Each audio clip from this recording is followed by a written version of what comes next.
Wir gehen jetzt zum Nachbarbundesland, und ich darf der Ministerin, Frau Siegesmund aus Thüringen, das Wort erteilen.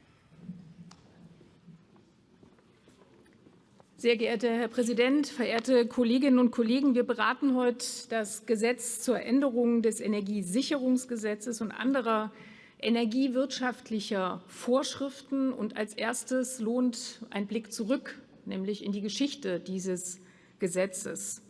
1973 im November, vor knapp 50 Jahren, verabschiedet, war es aus dem Grund des damaligen Ölembargos eines, wo es hieß, wir haben keine Zeit zu verlieren. Deutschland war damals massiv davon betroffen, 55% des Importrohöls einseitig an eine arabische Abhängigkeit gehängt. Und an dieser Stelle hieß es, schnell zu handeln. Die Bundesregierung reagierte mit einer Reihe von Einsparmaßnahmen und das jetzt inzwischen in dritter Novelle allein in diesem Jahr heute zu beratende Energiesicherungsgesetz wurde damals auf den Weg gebracht.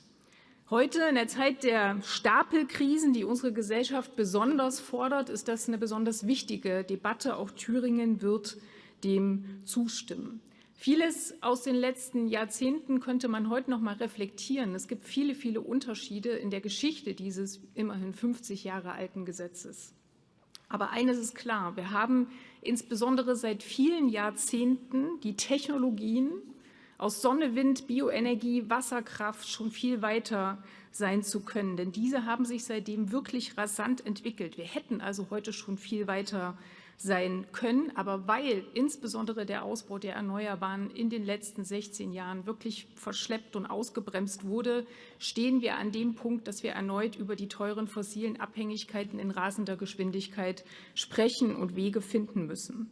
Es ist auf der Habenseite trotzdem vieles zu nennen, was der Bund bereits geschafft hat in den vergangenen Monaten im Schulterschluss von Bund und Ländern. Die Gasspeicher sind zu über 90% gefüllt. Und die Botschaft zu sagen, Versorgungssicherheit heißt, wir kommen durch diesen Winter, wenn sich alle Anstrengungen einsparen, ist wichtig.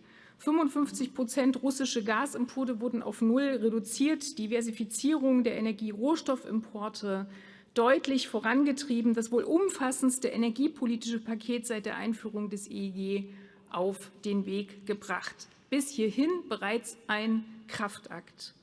Mit der heutigen Novelle des Energiesicherungsgesetzes und weiteren Weichenstellungen sorgen Bund und Länder am Schulterschluss noch besser vor.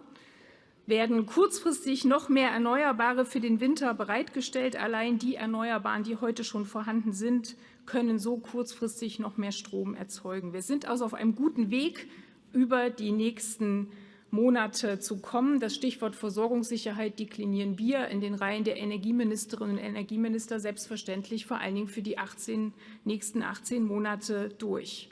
Aber machen wir uns nichts vor, die Aufgaben, vor denen Bund und Länder neben der Versorgungssicherheit insbesondere mit Blick auf die kommenden 18 Monate stehen, sind riesig. Erst heute hat einer der bedeutendsten Porzellanhersteller in Thüringen deutlich gemacht, es ist unklar, ob es eine Produktion im Januar, eine Fortsetzung derer geben wird. Die Glasindustrie stützen wir in schnellster Geschwindigkeit mit den Möglichkeiten zum Fuel Switch.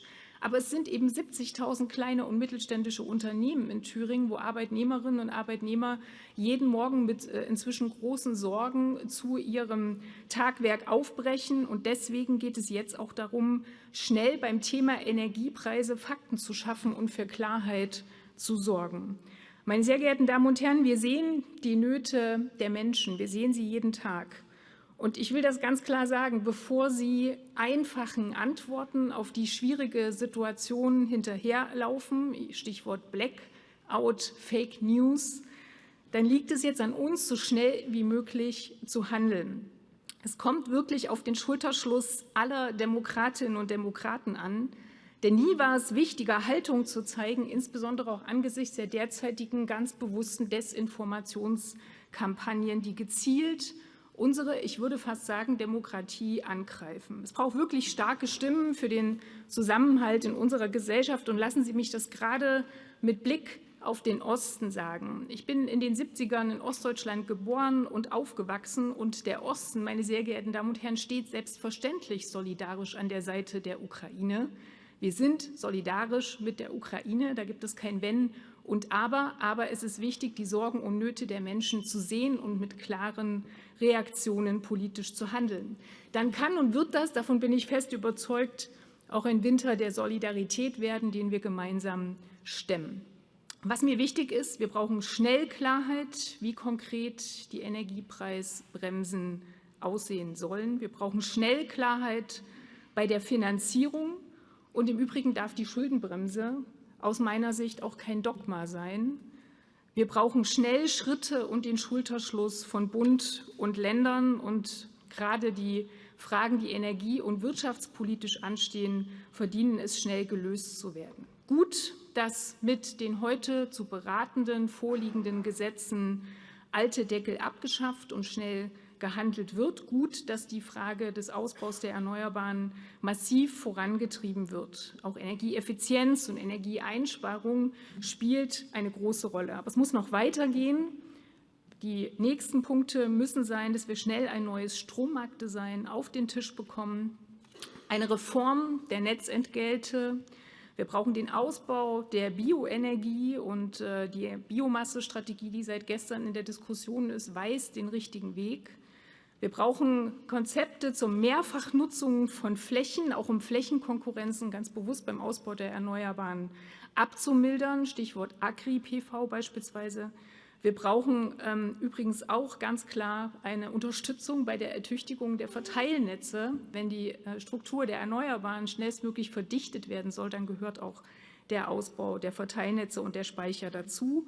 Und selbstverständlich auch im Wärmesektor große Unterstützung ist angebracht, gerade für die Stadtwerke und Energieversorger, die derzeit nicht wissen, welche Angebote sie ihren Kundinnen und Kunden tatsächlich machen können. Meine sehr geehrten Damen und Herren, es sind fordernde Zeiten, es ist viel auf dem Zettel.